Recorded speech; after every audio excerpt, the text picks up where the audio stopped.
오늘은 이 사랑의 능력에 관해서 여러분하고 이렇게 이야기를 해보려고 합니다. 기독교는 사랑의 어떤 종교라고 말하곤 합니다. 기독교 하면 사랑이다. 보통 이렇게 이제 표현하곤 합니다. 왜냐하면 예수 그리스도께서 보여주신 이 공생의 활동, 제자들과 활동하신 것과 십자가 사건을 보면 그 일들을 단 한 단어로 말하면 사랑이라고 말할 수 있기 때문입니다. 헌신, 낮아짐, 친구가 되어줌 모두 사랑이라는 단어로 표현할 수 있습니다. 예수님뿐만 아니라 예수님을 따랐던 사도들, 성경에 기록된 사도들의 삶도 보면 볼수록 사랑의 삶이었다라는 생각이 듭니다. 그런데 기독교가 이렇게 역사 속에서 등장하기 전에 사랑이라는 건 주로 개인적이거나 어느 한 부족이거나 어느 한 국가와 같은 제한된 공동체 안에서 일어나는 일로 여겨졌습니다. 사랑은 때로는 상호 이익을 주고받는 것, 아니면 하나의 수행, 아니면 의무처럼 여겨졌습니다. 기독교가 역사 속에 등장하기 전에는.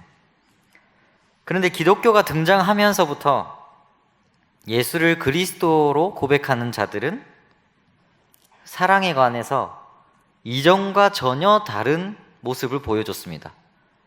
사랑이 무엇이냐 하고 말하면 그리스도인들은 이렇게 말했습니다. 이타적인 것이고 보편적인 것이다. 사랑하고 이익을 주고받는 게 아니란 겁니다. 주는 것, 이타적인 것. 그리고 사랑은 내 가족, 내 공동체, 내 국가만 사랑하는 게 아니라 보편적이다. 전 인류와 지구적인 것이다 라고 그리스도인들이 말하기 시작했습니다. 특히 모든 인간이 하나님의 사랑을 받는 존재로 평등하다는 것, 이것은 굉장히 위력이 있었습니다. 모든 사람이 하나님의 사랑 안에서 평등하다. 이건 거의 혁명과도 같은 선언이었습니다. 또한 이 놀라운 한 가지 더 선언이 있습니다. 원수를 사랑하라. 기독교 진리의 이 핵심 가치 중에 하나이지 않을까 싶습니다. 원수를 사랑하라. 죄인을 사랑하신 예수 그리스도의 그 전체 사역과 구원이 무엇인지를 보여주는 단어입니다. 이렇게 기독교는 사랑이라고 딱 했을 때 그 사랑의 범위를 적대 관계까지, 나랑 적인 사람 안에도 사랑이라고 표현할 만큼 범위를 아주 넓혀왔습니다. 기독교는. 근데 오늘날에 여러분, 사랑이라고 말하면 무엇이 떠오르십니까? 주로 사랑을 떠올리기 나이가 너무 나이가 너무 어릴 수도 있고요. 사랑하면 주로 남녀 간에 이루어지는 낭만적인 것을 주로 떠올립니다. 그렇지 않습니까? 사랑하면 트로트 보면 내 나이가 어때서 이런 것도 있지만 그런 것들이 주로 남녀 간에 일어나는 이 낭만적이고 가슴이 뜨거워지고 두근거리는 사건을 가지고 다 사랑이라고 합니다. 사랑을 주로 감정적인 것으로 많이 받아들이는 사회입니다. 지금 현상이. 그래서 여러분, 사랑을 원합니다. 나는 사랑을 원한다. 이렇게 말하는 건 뭔가 좀 껄끄럽고 부담스러운 것으로 좀 여겨집니다. 사랑을 원합니다 라고 말하면 오늘날에 이렇게도 받아들여진 것 같습니다. 좀 미성숙한 사람, 무언가 좀 부족한 사람, 사랑을 원합니다. 나는 사랑을 원해요 하면 저 사람 뭔가 어디 결핍이 좀 심한가, 문제가 어디 있나, 이렇게 받아들이는 겁니다. 이것은 사랑에 관해서 앞서 말씀드린 것처럼 남녀 간의 로맨스적인 생각을 가지고 있기 때문입니다. 사랑하면 다 남녀 간의 사랑만 먼저 번뜩 떠오릅니다. 그래서 어느 정도 이제 나이가 들고 성숙하면, 좀 더 단순하게 말하면 어른이 될수록 우리가 말하는 사랑에는 졸업해야 된다는 거죠. 어느 정도 나이가 되면 사랑을 말하기보다는 또 다른 걸 말해야 되지 않겠냐. 사랑 그거는 좀 내가 아직 그 가슴이 뜨거울 때 그때 사랑이고, 지금은 사랑이 아닌 다른 걸 말해야 되지 않겠냐. 그건 졸업을 해야 되지 않겠냐라는 말을 많이 하곤 합니다. 하지만 저는 사랑을 원합니다. 저는 사랑을 매우 원합니다. 아니요, 사랑을 갈구합니다. 갈구합니다. 신학을 처음 시작하면서 하나님께 드렸던 기도도 하나였습니다. 사랑으로 하게 해달라. 사랑이 뭔지 알게 해달라. 그리고 그 기도는 지금도 여전히 합니다. 여러분은 어떠십니까? 사랑에 졸업하셨습니까? 그건 더 이상 필요는 없고 다른 것 좀. 사랑에 졸업하셨습니까? 우리가 오늘 본문을 통해서 이 사랑의 능력에 관해서 한번 자세히 살펴보려고 합니다. 오늘 본문에는 고린도 교회를 향한 바울의 아주 찐한 고백이 나타납니다. 물론 이 고린도 전서 전체가 하나님의 감동으로 가득 찬 바울의 놀라운 마음을 담은 하나의 사랑의 편지라고 볼 수도 있습니다. 그런데 우리가 읽은 본문 제일 마지막 절에는 고린도 교회를 향한 바울의 마음이 아주 직접적으로 표현되어 있습니다. 그것은 14절에 있습니다. 사랑하는 내 자녀. 바울은 고린도 교회를 향하여서 사랑하는 내 자녀와 같다라고 표현하고 있습니다. 한 교회를 향해서 사랑하는 내 자녀라고 부를 수 있는 사람이 몇이나 되겠습니까만, 오늘 볼 것은 이 바울이 가진 사랑의 마음, 이 사랑입니다. 좀 더 들어가 보겠습니다. 바울은 고린도 교회를 자녀와 같이 사랑하는 마음으로 오늘 본문을 이렇게 시작합니다. 6절에서 가르침을 이렇게 시작합니다. 말씀 밖으로 넘어가지 말고 서로 대적하여 교만한 마음을 가지지 말라. 사랑의 마음으로 표현하는 겁니다. 여기서 말씀 밖으로 넘어가지 말라는 뜻이 뭘까요, 여러분? 고민이 좀 됐습니다. 성경 말고 다른 걸 읽지 말란 소린가? 당시에는 성경이 없었습니다. 바울은 말씀 밖으로 넘어간다는 것이 무엇인지를 명확하게 표현합니다. 그것은 본문에 그대로 담겨 있습니다. 대적함과 교만한 마음. 이게 말씀 밖으로 넘어가는 거랍니다. 서로 대적하고 교만한 마음을 품는 것 그 자체로 말씀 밖에 서 있다는 겁니다. 바울은.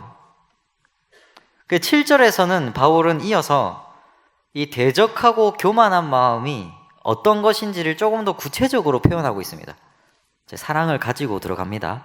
혼을 내는 게 아닙니다. 사랑을 가지고. 대적함과 교만한 마음은 언제 생길까?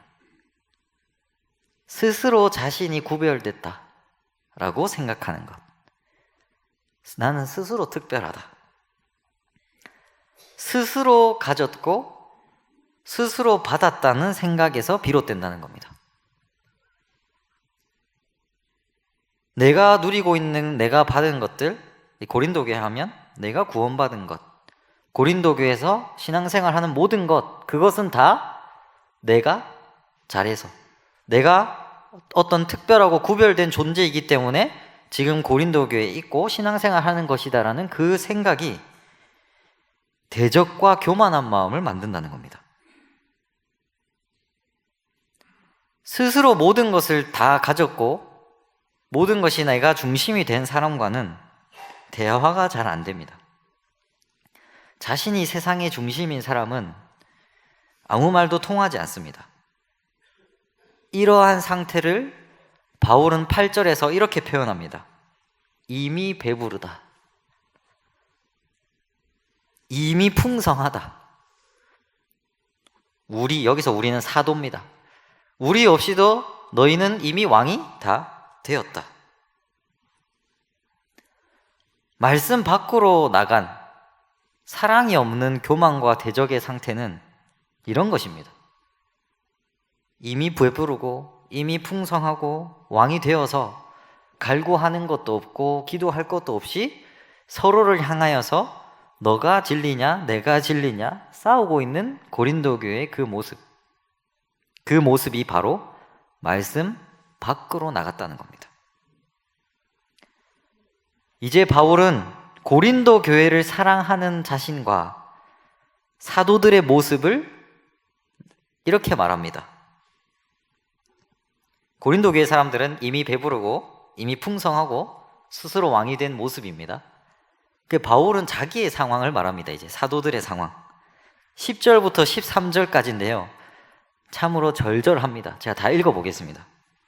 우리는 그리스도 때문에 어리석으나 너희는 그리스도 안에서 지혜롭고 우리는 약하나 너희는 강하고 너희는 존귀하나 우리는 비천하여 바로 이 시각까지 우리가 줄이고 목마르고 헐벗고 매맞으며 정처가 없고 또 수고하여 친히 손으로 일을 하며 모욕을 당한 즉 축복하고 박해를 받은 즉 참고 비방을 받은 즉 권면하니 우리가 지금까지 세상의 더러운 것과 만물의 찌꺼기 같이 되었도다. 바울은 하나님의 사랑을 품고 사는 사람들, 사도들, 교회를 사랑하는 자기의 삶의 모습을 그러한 사람이 겪는 고난을 너무 분명하게 표현하고 있습니다.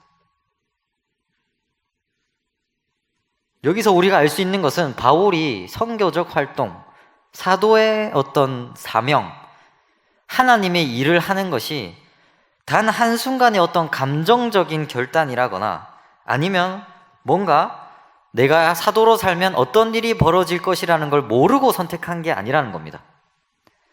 바울이 사랑으로 고린도 교회에 다가가면서 이루어지는 일들, 박해, 고난, 슬픔, 아픔, 바울 스스로도 말하는 것처럼 세상의 더러운 것과 만물의 찌꺼기 같이 당하는 그 삶, 바울은 다 알고 있다는 겁니다. 9절에서 바울은 이렇게 표현합니다. 참으로 읽기 어렵습니다. 내가 생각하건대 하나님이 사도인 우리를 죽이기로 작정된 자 같이 끄트머리에 두셨음에 우리는 세계 곧 천사와 사람에게 구경거리가 되었노라. 이상한 본문이지 않습니까? 하나님이 자신과 사도를 죽음의 끄트머리로 몰고 가셔서 구경거리로 만드신다는 표현입니다. 이 본문은 하나님이 정말로 그렇게 하신다는 표현이 아니라 바울이 자기가 봐도 사도의 삶이라는 것, 그리스도의 제자된 삶이라는 게 녹록지 않고 풍파가 있다는 것을 말하고 있는 겁니다. 그런데 여러분, 그거에 반해서 고린도 교회 사람들은 어떻다고요? 이미 풍성하고 더 구할 것도 없고 스스로 왕이 된 모습들인 겁니다. 이 바울이 말하는 이 모습과 이 고린도 교회의 모습을 비교해 보면 여러분 이런 생각이 들었습니다. 아니, 바울이 이렇게 말하면 좀 좋았을 텐데 나는 사도가 되어서 참으로 너무 좋다. 내 삶이 술술 잘 풀린다. 복음으로 인하여 모든 길이 다 열리고 나는 배부르다. 너희보다 더 많이 먹고 삽니다. 나는 사도로서 고린도 교회 여러분 누구보다 더 잘 삽니다. 더 가진 것도 많습니다. 바울이 이렇게 적었으면 야, 사도된 삶 살만하다 하지 않았겠습니까? 누가 이 바울처럼 살겠습니까? 이렇게 적어놨는데 이런 생각이 드는 겁니다. 누가 믿음을 가지겠습니까? 누가 사랑을 선택하겠습니까?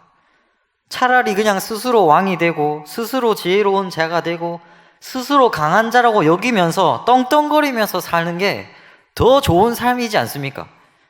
차라리 교만하고 대적하는 마음을 품고 사는 게 바울이 말하는 이 험난한 삶보다 더 나은 게 아닐까요? 더 나은 게 아닐까요? 14절을 읽어보겠습니다. 내가 너희를 부끄럽게 하려고 이것을 쓰는 것이 아니라 오직 너희를 내 사랑하는 자녀같이 권하려 하는 것이라. 이 본문에서 우리는 알게 됩니다. 여러분, 상황은 아주 극명합니다. 바울은 고린도 교회에 내세울 게 없습니다. 사실 복음 말곤 내세울 게 없어요. 고린도 교회는 잘 사는 교회입니다. 물류의 중심지입니다. 내세울 게 없어요. 바울은 자기의 삶에 어떤 풍파가 있었고 어떤 박해와 모욕이 있었다는 것을 명확하게 알면서도 고린도 교회가 분쟁을 겪고 바울을 지금 밀어냅니다. 그러한 상황에서도 바울은 이런 고백을 하는 겁니다. 사랑하는 내 자녀 고린도 교회. 바울이 보여주는 사랑은 정말 깊고도 깊습니다. 바다보다 깊고 우주보다 넓습니다. 이 사랑은 한순간의 감정이 아니요 하나님 나라를 향한 열망과 하나님의 뜻을 알고자 하는 진지함에서 나타나는 사랑입니다. 자기를 대적하는 교회를 향하여서 자기보다 더 뛰어난 뭔가 많은 것을 가지고 있는 교회를 향하여서 나는 비천하다. 여러분이 봤을 때 나는 비천하다. 나는 고난 가운데 있다라고 말하면서 마지막에 이 말을 붙이는 겁니다. 사랑하는 내 자녀 고린도 교회. 저는 이런 깊고도 깊은 사랑을 갈망합니다. 원하는 게 있다면 이러한 사랑뿐이 없습니다. 인생에. 이러한 사랑을 품고 있다면 무엇이 두렵겠습니까? 환난이요? 불안이요? 끊을 수 없는 그리스도의 사랑에 붙잡힌 자가 두려워할 게 무엇이겠습니까? 이 사랑의 깊이에 도달한 자가 무엇으로 대적하겠습니까? 무엇 때문에 교만하겠습니까? 바울은 이러한 깊이에 닿은 삶으로 고린도 교회를 초대합니다. 8절 후반부에 있는 이 본문인데요. 굉장히 이상하지만 읽어보겠습니다. 앞에서는 너희가 이미 배부르며 이미 풍성하며 우리 없이도 왕이 되었더라고 이렇게 말을 합니다. 그리고 뒷부분에 이렇게 표현합니다. 우리가 너희와 함께 왕노릇하기 위하여 참으로 너희가 왕이 되기를 원하노라. 이 말은 지금 너희가 스스로 왕이 되었다라고 생각하는 그 상태, 왕이 아니다.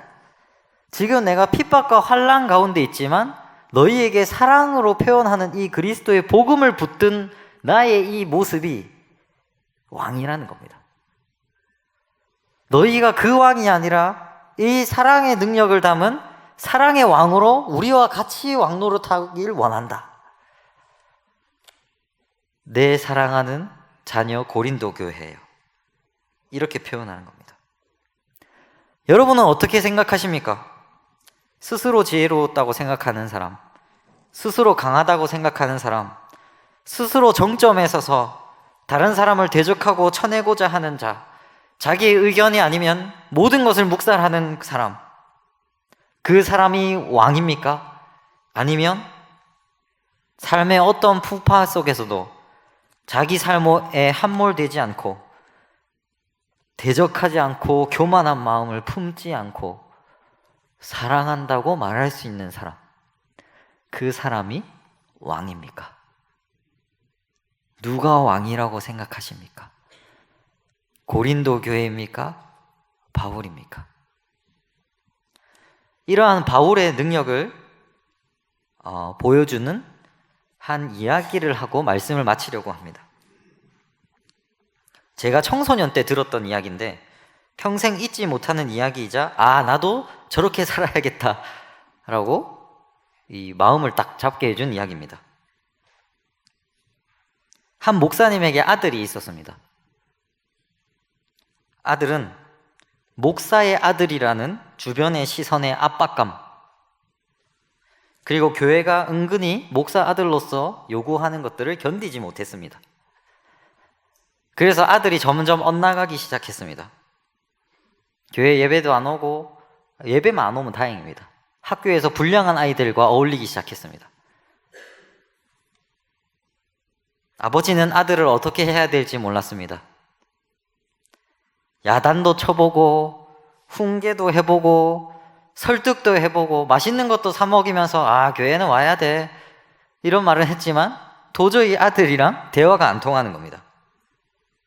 아들은 아버지가 자신을 향한 모든 말, 어떤 말이 내 아버지가 목사인데 너는 목사 아들로서 잘 처신해야 돼 라는 그런 말로 들렸습니다. 아들은. 이 아들과 아버지의 골은 점점 깊어져 갔습니다. 그러던 어느 날 아버지에게 한 통의 전화가 걸려옵니다. 뜰리링 하서 여보세요 하고 받으니까 전화기 수화기 저편에서 이런 말이 들립니다. 여기 어디 경찰서입니다. 누구누구 아버님 되십니까? 무리지어 다니던 그룹이 사고를 쳐서 경찰서에 다 들어간 겁니다. 전화를 받은 아버지의 손은 떨리고 심장이 두근거렸습니다. 화가 더 났겠죠. 목사들이 경찰서에 들어갔다는 게 얼마나 부끄러운 일일지, 교인들은 뭐라고 할지 화도 나고, 재빠르게 운전을 하면서 경찰서로 달려갔습니다. 경찰서 문을 열고 싹 들어갔는데 다른 학생들의 부모님들이 도착해 있는 거예요. 다른 학생들의 부모님들이 막 소리치는 걸 들었어요. 이런 말입니다. 우리의 이런 애 아니에요. 우리의 이런 애 아니에요. 무슨 오해가 있었을 거예요. 다른 부모님들이 이런 말을 하는 거예요. 우리의 이런 애 아니다. 그리고 이런 말도 있습니다. 아이고, 너가 우리 집안 망신은 다 시킨다. 정신 못 차리고 살더니 그럴 줄 알았다. 막 이런 말들이 막 경찰서에 넘쳐나는 거예요. 어떤 부모님들을 화를 주체하지 못해서 경찰들이 오히려 말리는 아주 아수라장이 된 경찰서를 보고 있는 겁니다. 목사님 문을 열고 딱 들어갔을 때 그 장면을 쫙 보고 들으면서 목사님은 망치로 머리를 깨는 듯한 깨달음을 얻으셨습니다. 그리고 경찰과 대면해서 조사하고 있는 아들한테 천천히 다가갔습니다. 그리고 아들에게 가서 눈을 맞추고 아들을 안으면서 이렇게 말했습니다. 경찰서에 와서 많이 무서웠지? 이제 아빠가 왔다. 여러분, 이것이 사랑의 능력입니다. 이것이 사랑입니다. 고린도 교회를 향하여, 자신을 분개하는 고린도 교회를 향하여서 끝없는 사랑으로 하나님의 진리를 이야기할 수 있는, 하나님 잘 믿으러가 아니라 때로는 아빠 왔다, 많이 걱정했지라고 말할 수 있는 그 위대한 사랑의 능력이 우리 기독교 안에 있습니다. 그리고 저는 이 사랑의 능력이 바로 왕의 덕목이라고 생각합니다. 여러분, 다시 마지막으로 질문하겠습니다. 스스로 지혜로운 자, 스스로 강한 자, 스스로 높은 자가 되려는 사람, 다른 사람의 의견을 모두 자기를 대적하는 것이라고 생각하는 사람이 왕입니까? 아니면 삶의 어떤 풍파 속에서도 자기 스스로에게 함몰되지 않고 예수 그리스도께서 보여주신 그 사랑, 오늘 말씀에서 보여주는 깊고도 깊은 사랑을 보여주는 자가 왕입니까? 저는 후자라고 믿습니다. 이러한 사랑을 우리가 평생토록 갈망하길 원합니다. 이러한 사랑만이 세상을 바꿀 것이고, 이러한 사랑의 능력만이 이 어려운 사회를 다시 살릴 것입니다. 기독교는 사랑입니다. 사랑이 없으면 아무것도 아닙니다.